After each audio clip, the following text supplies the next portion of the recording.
में बसती है सब उसी की है और वो सुनता है जानता है। कहो क्या मैं अल्लाह को छोड़कर किसी और को मददगार बनाऊं कि वही तो आसमानों और जमीन का पैदा करने वाला है और वही सबको खाना देता है और खुद किसी से खाना नहीं लेता। ये भी कह दो कि मुझे ये हुक्म हुआ है कि मैं सबसे पहला फर्माबरदार बनूं, और ये कि ऐ पैगंबर तुम मुशरिकों में न होना। ये भी कह दो कि अगर मैं अपने परवरदिगार की नाफरमानी करूं तो मुझे बड़े दिन के अजाब का खौफ है।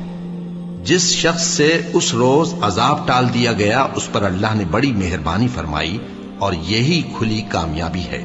और अगर अल्लाह तुमको कोई सख्ती पहुंचाए तो उसके सिवा उसको कोई दूर करने वाला नहीं, और अगर नेमत और राहत अता करे तो कोई उसको रोकने वाला नहीं। वो हर चीज पर कादिर है और वो अपने बंदों पर गालिब है, और वो दाना है, खबरदार है। इनसे पूछो कि सबसे बढ़कर करीन इंसाफ किसकी शहादत है।